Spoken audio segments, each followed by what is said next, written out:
प्रणाम दर्शकों, मैं हूं ऐश्वर्या कपूर और आप देख रहे हैं मेरे साथ पूछता है भारत। और दर्शकों, यह तो आपके साथ साथ मैं भी पूछ रहा हूं कि क्या नरेंद्र मोदी की कैबिनेट में कोई फेरबदल होना है? क्या देश के केंद्रीय नेतृत्व में क्या कुछ बड़े नामों में फेरबदल होना है?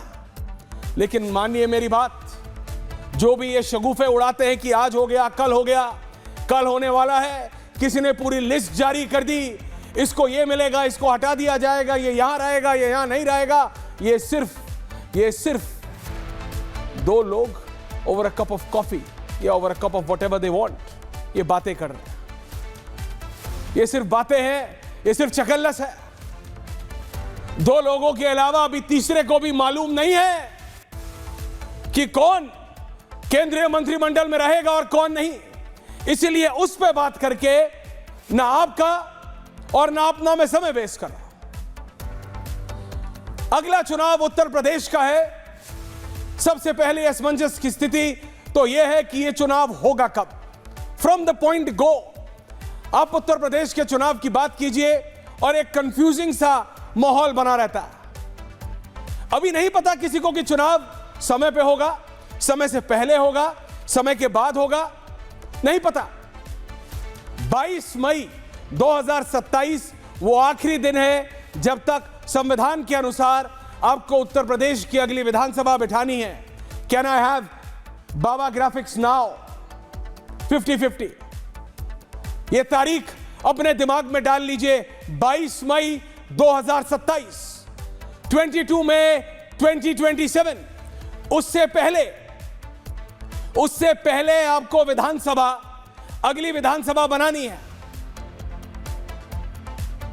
गलत ग्राफिक्स चला रहा हूं, जब मैं बोलूं तब चला रहा है। विधानसभा की ग्राफिक्स चला, बहुत महत्वपूर्ण है Sharma, please don't mess my graphics today. बात बहुत सिंपल है, उत्तर प्रदेश एक बहुत ही कॉम्प्लेक्स प्रदेश बन गया। सिर्फ इसलिए नहीं कि अब जो एक लौता विपक्ष कांग्रेस के अलावा बीजेपी के सामने है वो समाजवादी पार्टी, वो उत्तर प्रदेश में है, और उसी पार्टी ने पिछले लोकसभा चुनावों में भारतीय जनता पार्टी को टक्कर दी थी और मुंह तोड़ टक्कर दी थी। यह कॉम्प्लेक्स इसलिए भी है क्योंकि यहां भाजपा के अंदर भी कई खेमे बताए जाते हैं, क्षेत्रीय स्तर पर भी और क्षेत्र और केंद्र के स्तर पर भी, क्योंकि बोलने वालों, क्योंकि भीड़ की कोई आइडेंटिटी नहीं होती, और भीड़ जो बोलती है और जब सोशल मीडिया पे बोलती है तो मानिए, ट्रस्ट मी यू, वो कई बार असलियत लगने लगती है, जबकि असलियत से वो बहुत परे होती है। इसलिए आज जिन लोगों के बारे में मैं बात करूंगा, जिन लोगों के बारे में मैं आपको बताऊंगा, वो बहुत महत्वपूर्ण है। और आज उनके बारे में बोलने के लिए राजनेता नहीं बल्कि वरिष्ठ पत्रकार गण मेरे साथ जुड़ेंगे। लेकिन उससे पहले बहुत जरूरी है कि क्यों उत्तर प्रदेश, जो बाबा की प्लेइंग 11 है, the playing 11 of Yogi Adityanath, उनका क्या पोजीशनिंग है। यह कहा गया कि भारतीय जनता पार्टी ने पंकज चौधरी केंद्र में मंत्री थे, उनको प्रदेश अध्यक्ष बना दिया। जब उनको प्रदेश अध्यक्ष बनाया तो एक खेमे ने कहा अनकरिज्मेटिक है। अब भैया, बाबा के साथ मैच करने वाली वाइब नहीं है। जो एग्रेशन बाबा लाते हैं उतने ही स्लो, काम, ठंडा करके खाने वाले हैं। वो बाबा की पेस को मैच नहीं कर पाएंगे। बाबा जो करना चाहेंगे वो उसको उलट देंगे, क्योंकि कुछ बुद्धिजीवियों ने लखनऊ और गोरखपुर में बैठ के 2 कैंप बना दिए।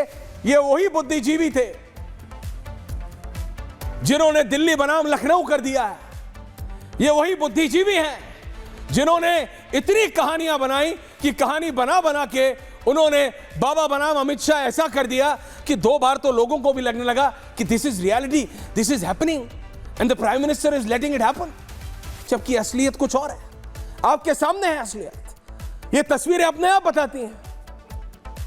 लेकिन ये मेरा शर्मा भी तो सोशल मीडिया पे वायरल रहता है ना, इसीलिए वो विजुअल हटा लेता है। ये देखिए, तो बॉडी लैंग्वेज अपने आप में बहुत कुछ बताती है। अगर मेरे को आनंद दादा पसंद नहीं है या आनंद दादा को मैं पसंद नहीं हूं, तो मैं जितना भी फेक कर लूं या वो जितना भी फेक कर लें, जब सामने आते हैं ना, बॉडी लैंग्वेज स्पीक्स। पर ये सोशल मीडिया पे लोगों को लगता है, ये अहम ब्रह्मास्मि वाला फील है इन सोशल मीडिया वाले लोगों को।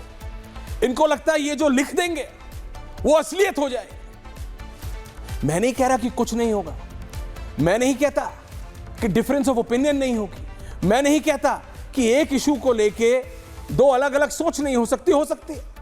लेकिन जो ये दो फाड़ कर देते हैं, जो दो फाड़ इन्होंने अब बाबा और पंकज चौधरी के बीच में कर दी, जिसका फायदा भी, बाय द वे, जिसका फायदा भी, चाहे ये दिल्ली और लखनऊ के बीच में शगुफा बुनने वालों की बात हो, या बाबा या पंकज चौधरी के बीच में ये सिलाई करने वालों की, ये क्रोएशिया जो करते हैं लोग, उनकी बात हो, फायदा वही लोग उठा रहे हैं। और वो लोग भी इसी पार्टी में हैं, वो लोग भी लखनऊ में हैं, और मानिए या ना मानिए वो लोग भी बाबा के कैबिनेट में ही हैं।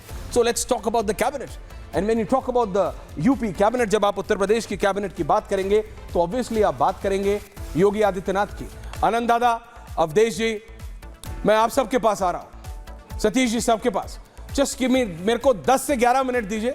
ये 10-12 मंत्री है, मैं खत्म कर रहा हूं, उसके बाद एक एक के ऊपर आप सबकी टिप्पणी ले रहा हूं। क्या रहा उत्तर प्रदेश के मुख्यमंत्री Yogi Adityanath, visuals full frame with me graphics right now. देखिए, बाबा 9 साल 4 महीने से उत्तर प्रदेश के मुख्यमंत्री हैं। सबसे लंबे समय तक लगातार उत्तर प्रदेश के मुख्यमंत्री रहने का रिकॉर्ड अब बाबा के पास है।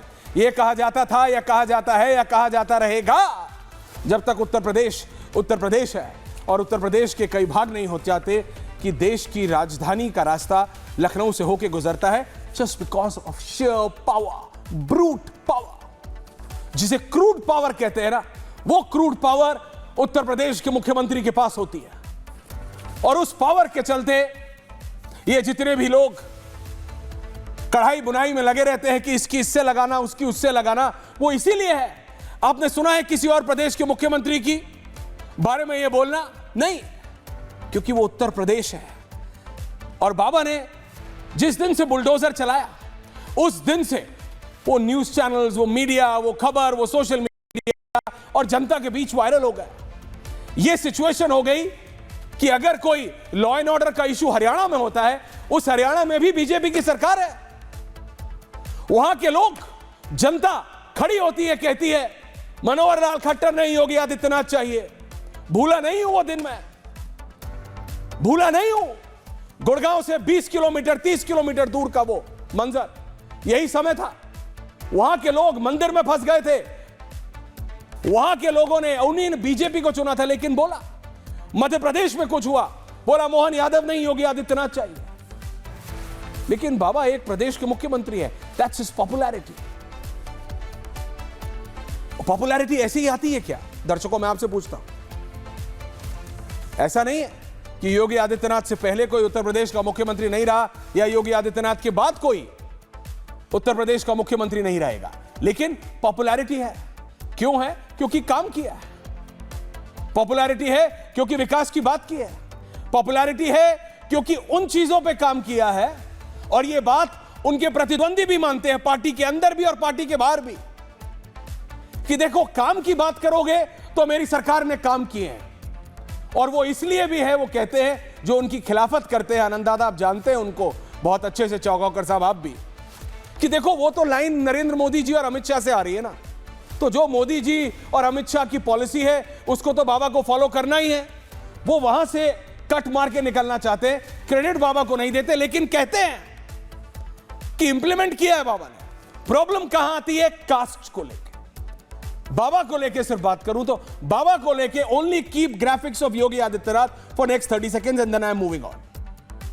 कि कास्ट को लेके इशू आता है, कि बाबा ब्राह्मणों के बारे में नहीं सोचते, कि बाबा या बाबा का जो चीफ मिनिस्टर्स ऑफिस है वो सिर्फ एक पर्टिकुलर कास्ट के बारे में सोचता है और खुल के बात करनी चाहिए।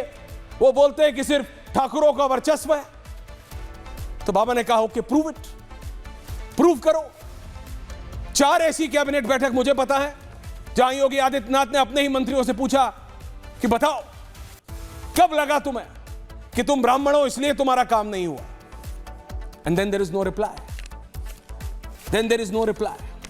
कोई तो कारण होगा कि नरेंद्र मोदी ने अपना हाथ योगी आदित्यनाथ के कंधे पर रखा, कोई कारण होगा कि गृह मंत्री अमित शाह ने योगी आदित्यनाथ को पूरी तरह इररिस्पेक्टिव, आप एक मिनट के लिए वो सारा सोशल मीडिया का बकवास भूल जाइए।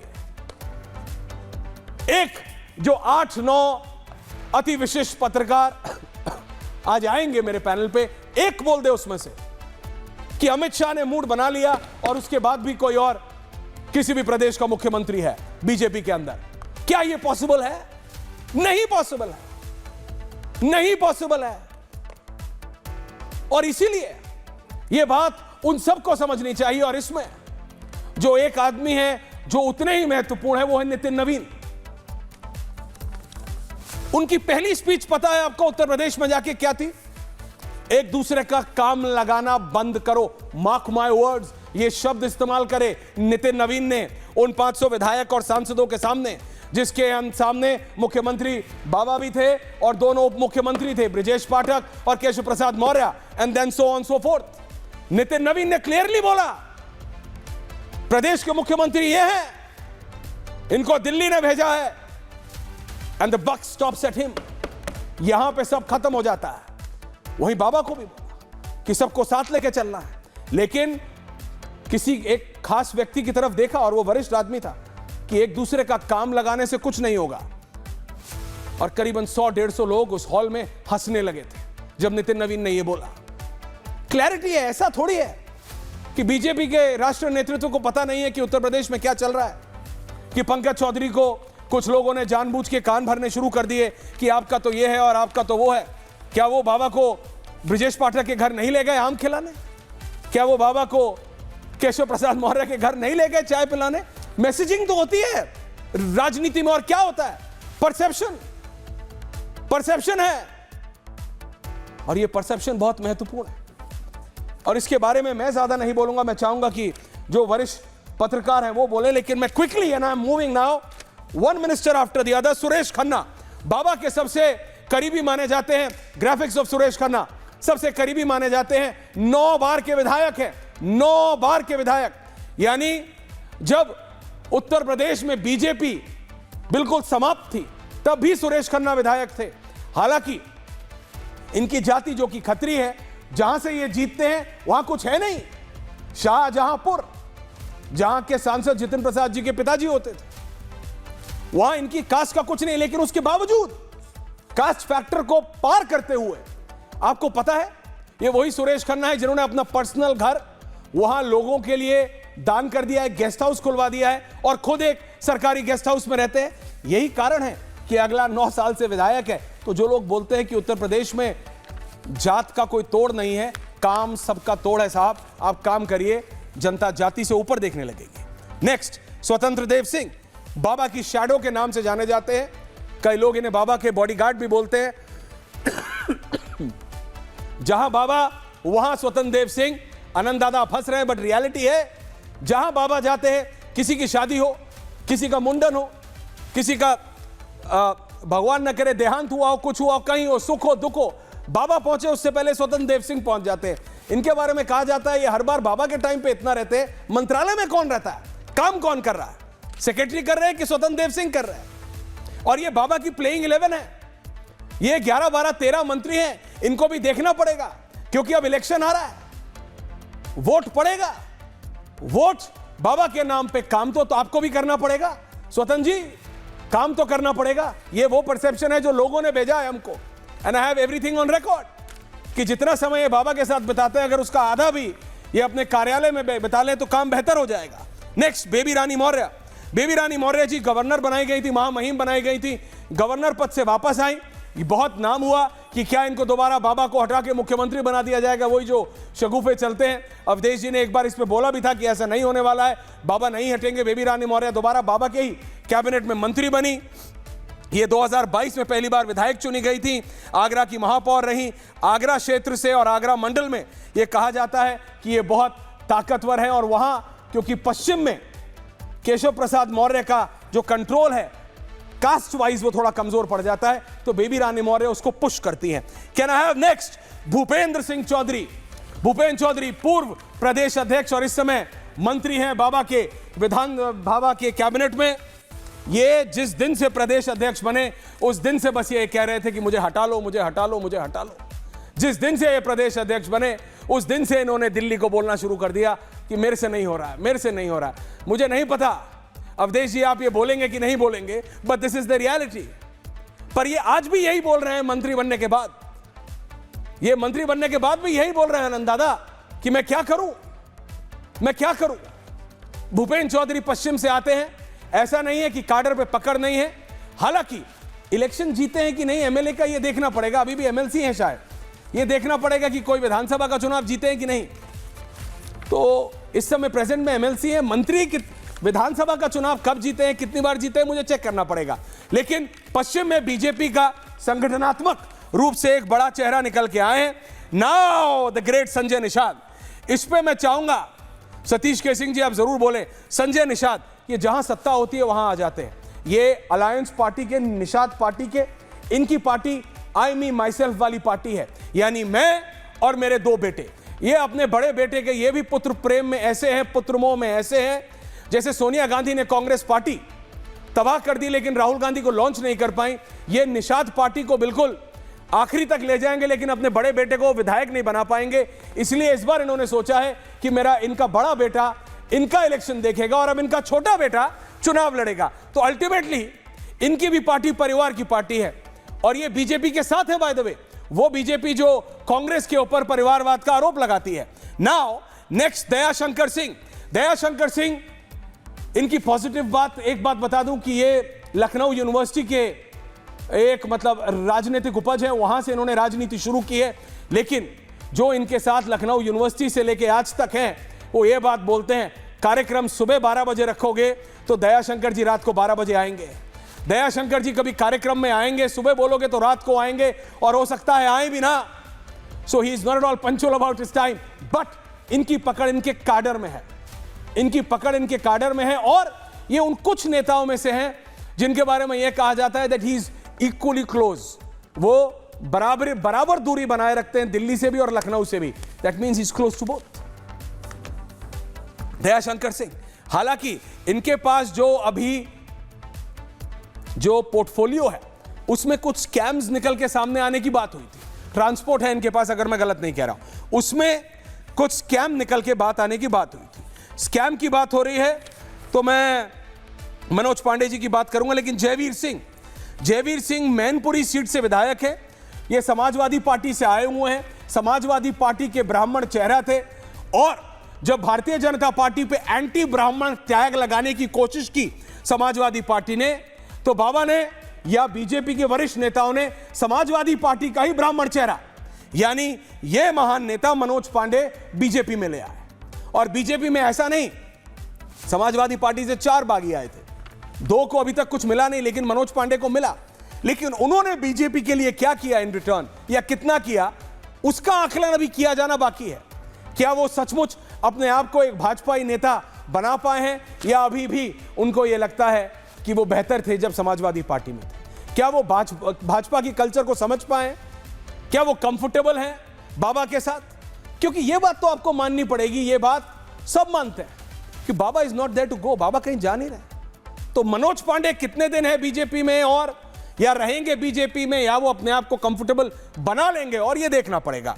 OP Rajbhar and then just one more. OP Rajbhar भी दर्शकों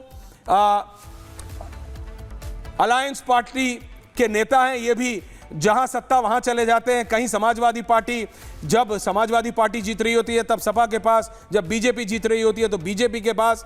गाजीपुर के जहूराबाद सीट से विधायक है, साल 2017 में पहली बार विधायक बने। 2017 में 2019 के बीच योगी सरकार के मंत्री रहे। 2022 विधानसभा चुनाव सपा के साथ संगठन का लड़ा। साल 2022 दूसरी बार विधायक चुने गए। 2024 लोकसभा चुनाव से पहले एनडीए में शामिल हुए। मुझसे एक गलती हुई, मैं राजभर जी और संजय निषाद जी के बीच में कंफ्यूज कर गया। वो बेटे को इलेक्शन राजभर जी नहीं जिता पाए। निषाद जी का तो बेटा, बड़ा बेटा, छोटा बेटा दोनों सांसद और विधायक है। मेरे को बोलते बोलते रियलाइज हो गया कि वो तो राजभर जी हैं। राजभर जी अपने बड़े बेटे को विधायक नहीं बना पाए और संजय जी ने बना दिया है। निषाद जी ने अपने एक बेटे को सांसद, एक बेटे को विधायक बना दिया। राजभर जी अभी नहीं बना पाया। तो ये जो परिवारवाद की बात करती है बीजेपी, वो कहाँ है? और last but not the least, the man in question AK. Sharma. AK. Sharma Delhi से भेजे गए ब्यूरोक्रेट, और जब गए तो बोला कि बस बाबा को कंपटीशन देने के लिए भेजा है, बाबा की रिप्लेसमेंट है ए.के. शर्मा, बाबा को बदल देंगे ए.के. शर्मा। लेकिन क्या बदला? आज तक कंपटीशन ए.के. शर्मा और श्रीकांत शर्मा के बीच में चल रहा है कि बिजली विभाग में कितने घंटे ज्यादा बिजली आती थी ए.के. शर्मा के बीच में और श्रीकांत शर्मा के बीच में। आनंद दादा आप हंस रहे, रियलिटी है। बाबा तो छोड़ दो, चिट्ठियां लिख रहे ब्यूरोक्रेट हैं तो चिट्ठियां लिखते रहते हैं चीफ मिनिस्टर्स ऑफिस को। हालांकि ज्यादा दूर नहीं है इनके दफ्तर से या इनके घर से बाबा का घर, लेकिन चिट्ठियां लिखते हैं क्योंकि ब्यूरोक्रेट है, चिट्ठियां लिखते हैं। और उस चिट्ठियां लिखने में एम्बैरेसमेंट होता है किसको?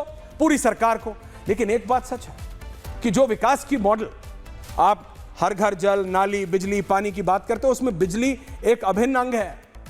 उस बिजली में अगर आप मात देंगे, अगर वो बिजली गांव में आज 6 घंटे आएगी, 8 घंटे आएगी पीक गर्मी में, तो जनता तो पूछेगी हो क्या रहा है, और अधिकार है उसका, अधिकार है उसका।